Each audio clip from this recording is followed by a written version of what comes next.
Hello दोस्तों, welcome back my YouTube channel. आज हम जानेंगे हाइटस हार्निया के बारे में। हाइटस हार्निया होता क्या है?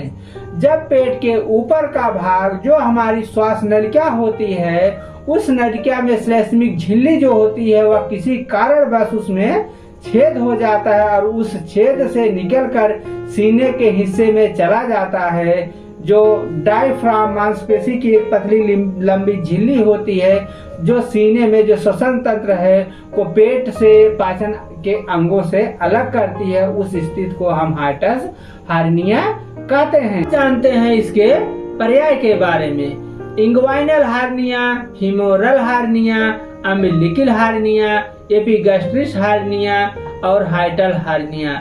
सभी हार्निया का मतलब एक ही होता है, लेकिन इसके पेट में अलग अलग जगह होने से इसको अलग अलग नामों से जाना जाता है।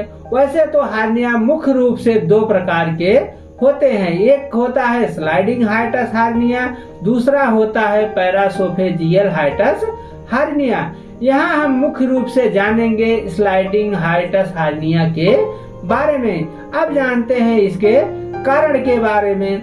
जब हाइटस की मांसपेशियां यानी टिश्यू जो होते हैं, जो श्लेष्मिक झिल्ली होती है, कमजोर होते हैं, तब भी हमें हाइटस हार्निया होता है। मोटापा हुआ, गर्भावस्था हुआ या ज्यादा वजन बढ़ना इत्यादि हाइटस हार्निया के होने के कारण है। अब जानते हैं यह रोग होता है तो हमें क्या सिम्टम दिखाई देते हैं या क्या लक्षण दिखाई देते हैं। जैसे सीने में जलन हुआ, सांस फूलना हुआ, खट्टी ढकारें, पेट की एसिड फूड पाइप तक पहुंचना, मुंह से बदबू आना, उल्टी, मल त्याग और पेट की गैस को बाहर निकलने में तकलीफ होती है इत्यादि हाइटस हार्निया होने के कारण है। अब जानते हैं मेडिसिन के बारे में। यदि हमें हाइटस हार्निया हुआ हो तो हमें क्या मेडिसिन चलानी चाहिए।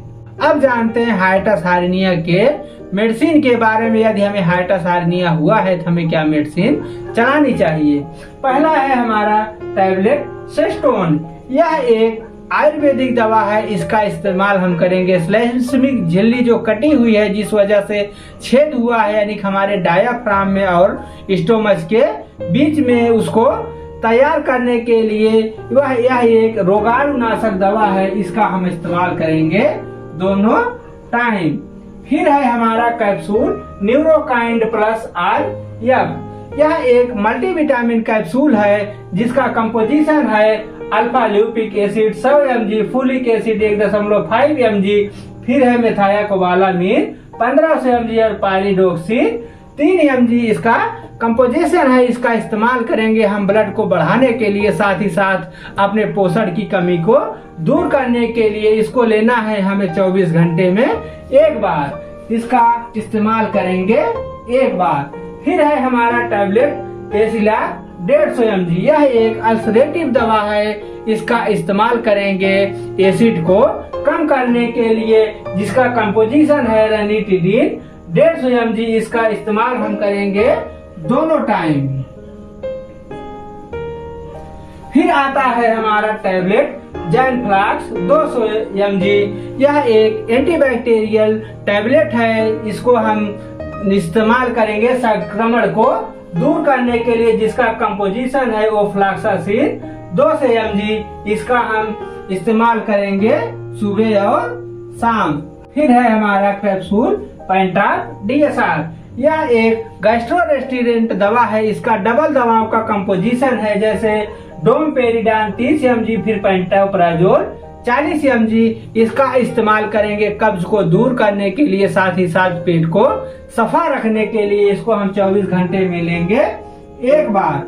फिर आता है टैबलेट जीरोडाल स्पास, जिसका कंपोजिशन है ड्रोटावेरिन 80 mg, एल्कोफेल्स 100 mg। यह एक एंटी एनाल्जेसिक दवा है। इसका इस्तेमाल हम करेंगे दर्द को दूर करने के लिए। यदि हमें ज्यादा दर्द है तो इसको तीनों टाइम लेंगे, अगर थोड़ा दर्द है तो इसको हम दोनों टाइम दवा लेंगे। यह रही आपके हाइटस हार्निया की दवा। अगर आपको इतने दवाओं से आराम नहीं मिलता है तो चिकित्सक के अनुसार अपने कारण का पता लगाकर फिर दवा करानी चाहिए। अगर इस वीडियो से रिलेटिव कोई जानकारी चाहते हैं तो कमेंट अवश्य करें। पसंद आए तो लाइक करिए, सब्सक्राइब करिए। अगर आप हमारे चैनल पे नए हैं तो सब्सक्राइब अवश्य करें ताकि हमारे वीडियो का नोटिफिकेशन आपको तुरंत मिले। फिर मिलते हैं अगले वीडियो में, तब तक के लिए बाय बाय।